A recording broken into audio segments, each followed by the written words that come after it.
हे guys what's up. काफ़ी important video है क्योंकि एक वीडियो मैंने निकाला था अपने यूट्यूब पर कि मेरे गेट एग्ज़ाम की जर्नी कैसी थी। उस पे आप लोगों ने इतना कमेंट किया और उसमें मैंने स्पेसिफिक लिखा था कि ये पार्ट 1 है, पार्ट 2 कब आएगा बोल के आप हर जगह मुझे पूछ रहे थे। उस यूट्यूब के कमेंट सेक्शन पूरा भरा हुआ था। आप इंस्टाग्राम पे आए, आप व्हाट्सएप पे आए, आप टेलीग्राम पे आए, हर जगह पे आए। जो भी मेरे नोन्स थे उन्हें भी मेरी जर्नी नहीं पता थी।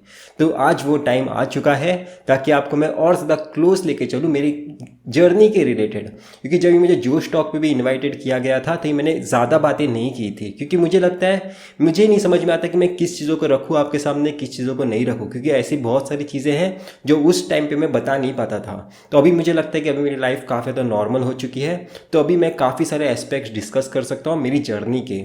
बहुत सारे मेरे पर्सनल हैं जो मैंने अभी तक किसी को अभी तक नहीं बताए थे, तो वो भी आपको इस वीडियो में पता चलेंगे। तो जर्नी ऐसी थी कि मैं इस एकेडमी में चले गया था और मुझे पता चला था कि मैंने फर्स्ट पार्ट में डिस्कस किया था कि मेरे परसेंटेज 60% नहीं है। तो अपने मैं घर वापस आ गया था और घर आने के बाद क्या हुआ वो मैंने आपको नहीं बताया। अगर मेरे 60% नहीं है तो मैं अपनी गेट की एग्ज़ाम की प्रिपरेशन क्यों करूँगा, यही सबके मन में सवाल था। और अगर मैं आईआईटी बॉम्बे में अभी हूँ और मेरे नाम पे 3 पेटेंट्स हैं और अगर मुझे गेट एकेडमी ने भी रिक्रूट किया है तो कहीं ना कहीं एक अलग मेरे कहानी है और जो काफ़ी लोग को मोटिवेशनल रखती है। इस वजह से ये सब पॉसिबल हो पाया है। तो वो सारी चीज़ें हम इस वीडियो में डिस्कस करेंगे बहुत ही ज़्यादा इन डेप्थ। तो मैं घर आया, अपने घर में मुझे काफ़ी ज़्यादा डिफ़िकल्टी फेस करना पड़ रहा था और मुझे भी पता था कि अभी मुझे क्या करना है कुछ पता ही नहीं था। बस डिजिटल इलेक्ट्रॉनिक्स का एक प्रोफेसर था जिसकी एक मेरे सामने इमेज थी कि एक इतना यंग इंसान एक इम्पैक्ट डाल रहा है सभी बच्चों में, बता रहा है कि मैं उन सभी बूढ़े लोगों से ज़्यादा टैलेंटेड हूँ। मुझे देखते हैं सीनियर फैकल्टी मेरे लेक्चर में आके बैठती है ताकि कुछ नया सीख के चले जाए। तो मैंने भी सोच लिया था कि लाइफ में कुछ करना है तो इनके जैसे करना है या फिर कुछ भी नहीं करना है। एज बिल्कुल भी मैटर नहीं करता, आपका कॉन्फिडेंस मैटर करता है कि आप क्या करना चाहते हो और क्या बनना चाहते हो सकता है आपसे बहुत ज़्यादा तगड़े लेवल के प्लेयर थे इस फील्ड में, वो थे इसलिए थे क्योंकि आप इस फील्ड में अभी तक उतरे नहीं थे। ये मैंने उनसे सीखा था। तो मुझे भी कहीं ना कहीं गेट एग्ज़ाम एक ज़रिया पता चला था आईआईटी या फिर टॉप एनआईटी में जाने का और अपने आप को एक ब्रांड वैल्यू देने का। तो मुझे लगा कहीं ना कहीं अब ये सपना मैं कैसे पूरा करूँगा। मैं कहीं ना कहीं बहुत ज़्यादा परेशान भी था और घर पे भी कहीं ना कहीं बहुत सारी परेशानी थी। तो मैं परेशानी था, इन टोटल लाइफ ज़ीरो हो चुकी थी वापस से। गेट एग्ज़ाम की प्रिपरेशन जहाँ मैं एकदम मोटिवेशन के साथ स्टार्ट कर रहा था, घर आने के बाद पूरी ज़ीरो हो गई। उसके बाद क्या हुआ, उसके बाद मुंबई यूनिवर्सिटी ने एक नोटिफिकेशन निकाला कि इस साल हमने जैसे कि फर्स्ट टाइम डिसाइड किया था कि लास्ट ईयर के परसेंटेज सिर्फ रिफ्लेक्ट नहीं होगी डिग्री सर्टिफिकेट में, ओवरऑल सेमिस्टर के मतलब 8 के 8 सेमिस्टर के एवरेज निकाला जाएगा। उनका अपना एक फॉर्मूला होगा और उसके बेसिस पे जिनके 60% आएंगे वो यूनिवर्सिटी डिसाइड करेगी। पर उन्होंने एक कंडीशन रखी वहाँ पे, जिनके भी परसेंटेज सिर्फ थोड़े से परसेंटेज से छूट रहे हैं या फिर थोड़े से मार्क्स से छूट रहे हैं 60% होने से, उन्हें हम ग्रेस मार्क्स प्रोवाइड करेंगे। तो मुझे ग्रेस पॉइंटर मिला और मुझे मेरा पॉइंटर हो गया एग्जैक्टली 6.75 जो होता है 60%। तो इस ग्रेस मार्क्स के कारण मेरे 60% हो गए। उसी के बीच में सितंबर मंथ आ चुका था, इसलिए मैं ये वीडियो का वेट कर रहा था कि मैं सितंबर के एंड में आके इसे डिस्कस करूंगा, क्योंकि यही टाइम था मेरा वापस जाने का गेट एकेडमी बोल रहा हूँ, एस एकेडमी में। तो यही आपको बताना था, इसलिए मैं ये वीडियो ड्रॉप नहीं कर रहा था अभी तक।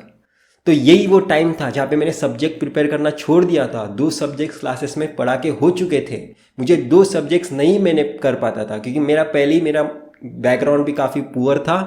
मैं कोई एवरेज स्टूडेंट भी नहीं था, मैं कोई एवरेज कॉलेज से भी नहीं था। प्राइवेट कॉलेज तो एक्सपेक्ट करते हो, मेरा कॉलेज तो बंद हो चुका है, मतलब इतने मैं वर्स्ट कॉलेज से था। तो ये आपको पता होनी चाहिए। तो कोई भी कॉलेज होने दो, मेरे से गंदी सिचुएशन आपकी नहीं हो सकती। इसलिए मैंने उस वीडियो में भी कहा था कि मेरी लाइफ स्टोरी काफ़ी ज़्यादा अलग है। तो वो क्या अलग है अभी आपको समझ में आएगी।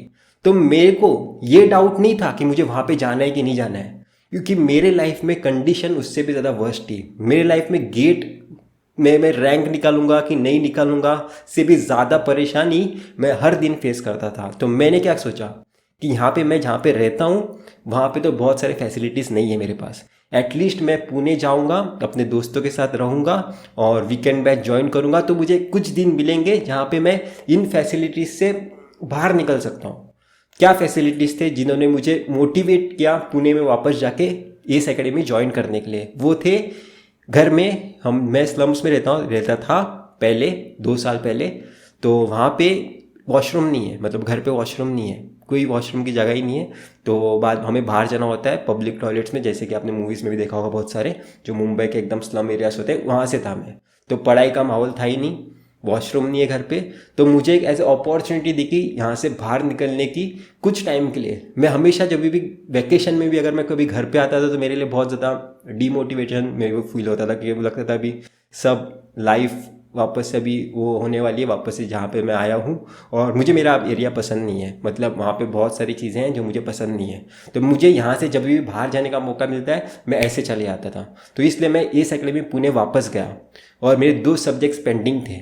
पर मुझे ये सवाल नहीं था कि मैं गेट में रैंक ला सकता हूँ कि नहीं ला सकता हूँ। मुझे सिर्फ इतनी एक ही बात की खुशी थी कि एटलीस्ट मुझे अभी वापस से मैं इस एकेडमी से जुड़ा हूँ और मुझे एक कॉन्फिडेंस आ रहा था कि चलो अभी कुछ तो लाइफ में मैं कर ही लूँगा। क्योंकि मेरा सपना ये नहीं था कि मैं पीएसयू में आना है, मुझे पीएसयूज़ के नाम भी पता नहीं थे।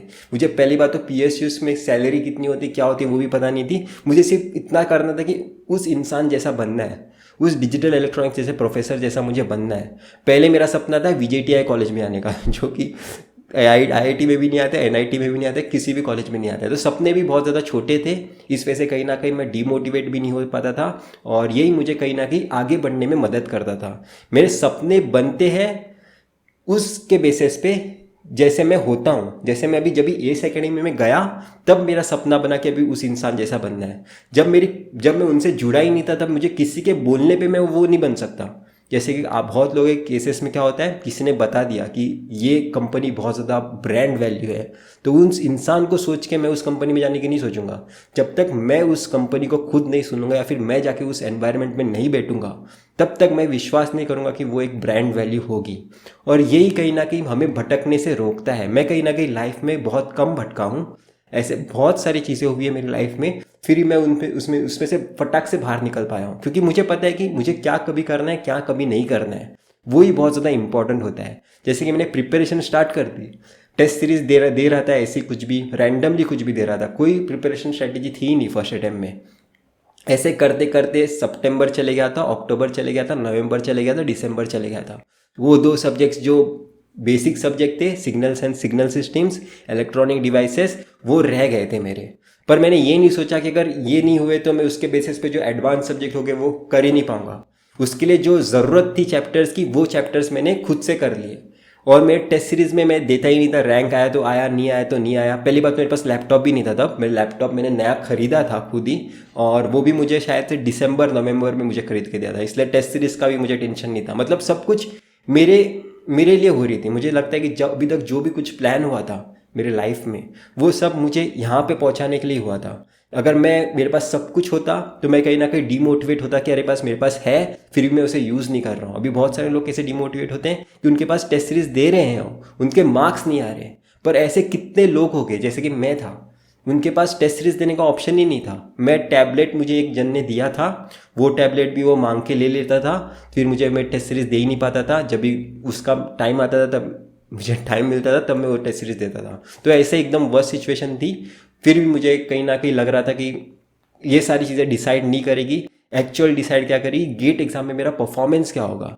ये मुझे शॉर्ट पता था, क्योंकि सर ने भी वही कहा था कि कितने भी स्पार्क बैच में बच्चे हो, कितने भी लाजवाब बच्चे हो इस क्लासेस में बैठ के आंसर देने वाले, पर गेट एग्ज़ाम एक बहुत ज़्यादा अलग एग्ज़ाम होगी। वहाँ पे बहुत ज़्यादा माइंडसेट मैटर करेगा। और मुझे खुद पे कॉन्फिडेंस था कि मुझे माइंडसेट में कोई हरा नहीं सकता। मैं काफ़ी ज़्यादा स्ट्रांग हूँ, क्योंकि पहले से ही बहुत ज़्यादा स्ट्रांग सिचुएशन से झेलते आया हूँ। तो ये एग्ज़ाम तो मुझे नहीं डरा सकती, ये उतना मुझे तो पता था। तो मैं अपने कॉन्सेप्ट्स बिल्डिंग पे ज़्यादा फोकस करने लगा, और कॉन्सेप्ट्स बिल्डिंग पे फोकस करते करते करते सब्जेक्ट्स में एक्सेलेंस लाते गया। और सब्जेक्ट में जैसे एक्सेलेंस लाते गया तब तक गेट एग्ज़ाम आ चुकी थी। प्रीवियस ईयर भी ढंग से हुए नहीं थे, कुछ भी नहीं हुए थे। तो ये मेरी स्ट्रैटेजी बिल्कुल फॉलो मत करना है। फर्स्ट जो मैंने ख़राब किया ना साल, उसके वजह से मुझे पता चला कि एक्चुअल में क्या करना चाहिए था। जो आपको लगता है कि मैं एकदम बेहतरीन स्ट्रैटेजी बताता हूँ या फिर बेहतरीन आपको रोड मैप बताता हूँ कि आपको ये करने चाहिए, वो इसलिए बता पाता हूँ क्योंकि मैंने सारी चीज़ें रैंडम की हैं। मुझे कुछ भी गाइडेंस नहीं था, कुछ भी नहीं था। बस ये कर रहा हूँ, ये कर रहा हूँ, ये कर रहा हूँ, बस रुक नहीं रहा था। वो एक मेरे में एक अच्छी क्वालिटी थी कि मैं कुछ भी कर रहा था पर रुक नहीं रहा था। मुझे डीमोटिवेशन करने के लिए टाइम ही नहीं था, मुझे डरने के लिए टाइम ही नहीं था, कुछ किसी बात का ही डर नहीं था। एक्चुअल में बोलूँ तो मुझे किसी बात का ही डर नहीं था, क्योंकि 60% भी थे, जॉब भी मिलेगी कि नहीं मिलेगी पता ही नहीं था। तो मुझे डर ही नहीं था। मैं गेट एग्ज़ाम मेरे लिए चॉइस नहीं थी, मतलब कि मैं नहीं करूँ या फिर नहीं करूँ। मेरे पास जॉब है तो अभी मैं इस जॉब छोड़ के मैं गेट एग्ज़ाम करूँ क्या, ऐसा मेरे पास ऑप्शन नहीं था। जो है वो झेलो, बस इतना पता था। तो वैसे करते करते गेट एग्ज़ाम आ गई, और गेट एग्ज़ाम में प्रीवियस ईयर के क्वेश्चंस एक दिन पहले मैं सॉल्व कर रहा हूँ, अपने दोस्तों को कॉल भी कर रहा हूँ कि ये क्वेश्चन कैसे सॉल्व करना है। तो बोल रहे हैं कि ऐसे क्वेश्चन सॉल्व करना है, वैसे क्वेश्चन सॉल्व करना है। तो ऐसे करते करते 11-12 बज गए, और सुबह उठ के मैंने गेट एग्ज़ाम में अपना अपीयरेंस दे दिया।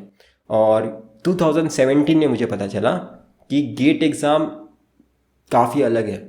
इतनी अलग है कि जो भी आप पढ़ते हो आपको वहाँ पे आके पता चलता है कि अरे कहाँ पे जो मैंने पढ़ा था वो कहाँ पे, मतलब जो भी मुझे क्लासरूम में पढ़ाया गया था वो इम्पोर्टेंट था, पर मैं एक्चुअली बहुत अलग चीज़ों को इम्पोर्टेंस दे रहा था। मतलब मैं इम्पोर्टेंस किसको दे रहा था कि मुझे वॉल्यूम 2 सॉल्व करने चाहिए, मुझे बिट्स एंड बाइट सॉल्व करने चाहिए, मुझे बहुत ज़्यादा कॉन्सेप्चुअली एकदम लाजवाब सोचनी चाहिए, मुझे एकदम थियोरी को इमेजिन करनी चाहिए, एकदम विजुअलाइजेशन ऐसा करनी चाहिए कि मैं पूरा 12th स्टैंडर्ड की फिजिक्स में जाके घुस जाऊँ। तब मुझे पता चला कि गेट एग्ज़ाम में कॉन्सेप्ट पता होना ज़रूरी है, जो भी क्लासरूम में पढ़ाया जाता है या फिर जो भी आपके हैंड रिटन नोट्स में है। आपको एकदम बेहतरीन होना ज़रूरी नहीं है, पर जो भी है वो पता होना ज़रूरी है।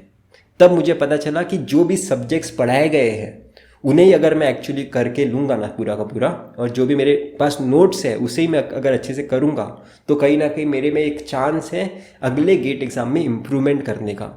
तो मैं घर आता हूँ, घर भी मैं चल के गया था 2017 के पेपर के बाद। मुझे पता था कि एक तो जस्ट क्वालिफाई होने वाले हैं, नहीं तो 20 मार्क्स कुछ तो आए जाएंगे, नहीं तो 25 मार्क्स आएंगे, इतना मुझे पता था। और आए मेरे 28 मार्क्स, तो जस्ट क्वालिफाई मानते उसे भी।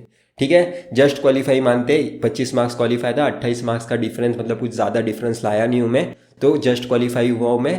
और उसके बाद मैं घर आया और मैं काफ़ी ज़्यादा डिमोटिवेटेड था कि घर वाले पूछ रहे हैं कि पेपर कैसा था। और हमेशा हम एक्सपेक्ट करते हैं ना घर वाले कि अभी पेपर कैसा था, मतलब अच्छा ही था एक्सपेक्ट कर रहे हैं, और हम उन्हें बता भी नहीं पा रहे कि कैसा था, क्योंकि हमें नहीं पता कि कैसा था, क्योंकि हमें पेपर कैसा गया वो डिपेंड करता है कि बाकी लोगों का पेपर कैसा गया होगा। तो ये एक अलग ही सिचुएशन होती है जब आप घर पे आओगे और आपसे घर वाले पूछेंगे कि पेपर कैसा था, तब क्या उन्हें आंसर करना है कि एक्चुअली पेपर कैसा था। कुछ भी आंसर नहीं होता, तो उन्हें बताया कि पता नहीं है, मुझे बाकी लोगों के परफॉर्मेंस पे डिपेंडेंट है कि मेरा पेपर कैसा था। तो मैंने बोला कि इतना भी अच्छा नहीं था। तो मैं घर पे गया, और मुझे अभी भी आता है कि मैंने दोपहर को MS धोनी मूवी देखी थी, क्योंकि तभी वो जस्ट उससे कुछ महीने पहले रिलीज़ हुई थी।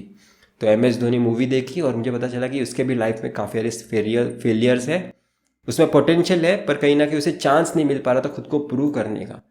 तो मैंने सोचा कि मैं अपने आप को उसी में इमेजिन करना चालू कर दिया, और रात के 3 बजे थे और 3 बजे मैंने स्टार्ट कर दिया पूरे के पूरे नोट्स बनाना। मतलब signal systems, electronic devices, signal systems का मैंने निकाला कि मेरे पास क्या है क्या नहीं है। मतलब रात के 3 बजे से, सेम डे से, क्यों मुझे मैंने प्लान किया कि ताकि मुझे 1 साल मिले। मुझे 6 महीने नहीं चाहिए, मुझे 4 मंथ प्रिपरेशन स्ट्रेटेजी नहीं चाहिए, अभी मुझे चाहिए 1 ईयर प्रिपरेशन स्ट्रेटेजी। मैं एक दिन भी वेस्ट नहीं करना चाहता था। मतलब नेक्स्ट डे का मेरा शुरुआत 3 बजे से ही हो चुका था रात के। तो ऐसी प्रिपरेशन स्टार्ट हुई 2018 की। जब प्रिपरेशन स्टार्ट हो गई तब बीच में पता चला कि मेरे साथ वाले जो बैच में थे, मेरा दोस्त जो था वो NIT और ये सारे नॉर्मल कॉलेजेस के फॉर्म भरना चालू कर दिया था। मुझे बोल रहा था तू क्यों नहीं भर रहा है, तू भी तो क्वालिफाई है। मैं बोला अच्छा कॉलेज तो नहीं मिलने वाला, अब मेरा एक्सपेक्टेशन है खुद से कि कुछ ज़्यादा अच्छा करना है, एटलीस्ट NIT में तो जाना है कर्नाटका, ताकि वो सर ने जो वहाँ पे जो पढ़े थे, जो मेरे फेवरेट थे, उसी के कॉलेज में जाके मैं कुछ खुद को भी ऐसा बना पाऊँ उनकी तरह। तूने बोला अरे वो हैदराबाद के हैं, तू मुंबई का है, हमारा कॉलेज कैसा था तुझे पता है ना, फिर तू ऐसा कैसा बोल रहा है। तो मैंने बोला कुछ भी होने दो, वह वो कर, तुम नहीं कर पाओगे, बाकी बाकी कोई नहीं कर पाएगा, हैदराबाद में 1000 स्टूडेंट्स होने दो, पर मैं करूँगा, मुझे पता था। और मैंने बोला कि मैं नहीं फॉर्म भरूंगा। मैंने फॉर्म ही नहीं भरा, सोच सकते हो, मैंने फॉर्म ही नहीं भरा। मतलब कोई भी कॉलेज का फॉर्म नहीं भरा, ना IIT का ना NIT। IIT का भर के बेवकूफ़ी होती थी, NIT का भी नहीं भरा, स्टेट गवर्नमेंट कॉलेजेस का भी नहीं भरा, कोई भी नहीं भरा, ताकि मेरे पास एक पूरा का पूरा 1 साल मिले, मैं 1 मिनट भी वेस्ट नहीं कराना चाहता था। हो सकता है मैं रट्टा मारना पड़े तो रट्टा मारूंगा, चाहे मुझे कॉन्सेप्चुअली समझना पड़े कुछ चीज़ें तो कॉन्सेप्चुअली समझूंगा। वो हर एक चीज़ करने के लिए तैयार था, बस मैं अपने टाइम वेस्ट करने के लिए नहीं तैयार था। और यही चीज़ है जो मुझे 12,000 का गैप से डायरेक्टली अंडर 1000 आने में मदद मुझे की, मतलब डायरेक्ट 12,000 का डिफरेंस, वो भी किसे जिसका 60% भी नहीं थे, और जो एक गांव से पढ़ा हुआ है एक लड़का था, और घर पे भी ज़्यादा फैसिलिटीज़ नहीं है, मतलब घर पे तो हर डिफ़िकल्टी है ही, पर साथ ही साथ एजुकेशनल मतलब एकेडमिक्स में भी डिफ़िकल्टी है ही, मतलब डिफ़िकल्टी का लेवल नेक्स्ट लेवल है, फिर भी मैं हार नहीं मान रहा था। तो यही कहीं ना कहीं चीज़ें थी जो मुझे हेल्प की। अभी सेकेंड टाइम मेरे पास लैपटॉप भी था, सब कुछ था, बस एक ही चीज़ जो थी मुझे नीड थी, वो थी मेरी हिम्मत की, और हिम्मत की मुझे मदद की थी MS धोनी मूवी ने।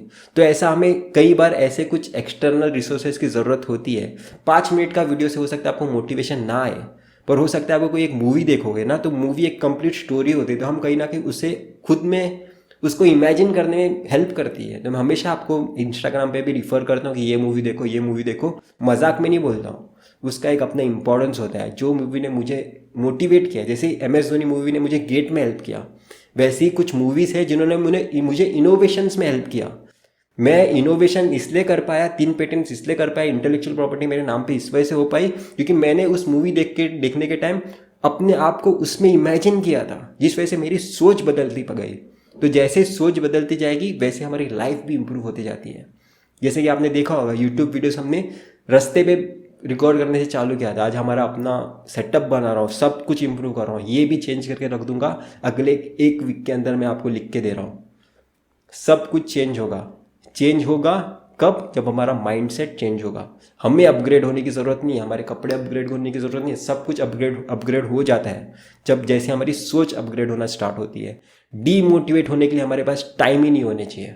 हज़ारों लोग हो गए आपको डीमोटिवेट करने के लिए, पर आपके पास टाइम नहीं होने चाहिए। यही आपको मदद करेगा एक्चुअली लाइफ में आगे बढ़ने के लिए। सक्सेसफुल नहीं होना है, आगे बढ़ना है। सक्सेसफुल होने से ज़्यादा इंपॉर्टेंट क्या है लाइफ में? सर्वाइव करना। जो इंसान सर्वाइव करेगा हर दिन, वो कहीं ना कहीं जाके आगे बढ़ते ही रहेगा, और लोगों को लगेगा कि कुछ टाइम बाद अरे बात ये तो बहुत आगे निकल गया यार, इसे कैसे हम अभी compete करेंगे। जैसे कि अभी मैं इनोवेशन गाइडेंस दे रहा हूँ, कोई इनोवेशन गाइडेंस दे सकता है क्या? कैसे देंगे? अगर देना भी स्टार्ट कर दिया तो उनके पास पेटेंट्स है क्या? नहीं दे पाएंगे ना। जो वो इमेजिनेशन बातें करेंगे वो मैं एक्चुअली बता रहा हूँ। मेरी बातें काफ़ी अलग होती है इनोवेशंस में। क्यों अलग होती है? क्योंकि मैं हर दिन स्ट्रगल करते करते करते सर्वाइव करते करते आगे निकल गया हूँ। अब लोगों को बहुत ज़्यादा मेहनत करनी पड़ेगी मुझे बीट करने के लिए इनोवेशंस में एटलीस्ट, क्योंकि मैंने कभी भी कंपटीशन की तरफ ध्यान नहीं दिया। सर्वाइवल मेरे लिए बहुत ज़्यादा इंपॉर्टेंस है। तो यही थी मेरी गेट की पार्ट 2, और बहुत ही ज़्यादा मैंने रफ बताया है। रिलेशनशिप वो सब मैंने इसमें डिस्कस नहीं किया है, शायद से हम किसी और वीडियो में डिस्कस करेंगे अगर आप चाहते होगे तो मैं होप कर रहा हूँ कि मैंने आपको मोटिवेट किया होगा। लाइफ में सक्सेसफुल होने से ज़्यादा इम्पॉर्टेंट, लाइफ में विनिंग से ज़्यादा इम्पॉर्टेंट होता है सर्वाइव करना।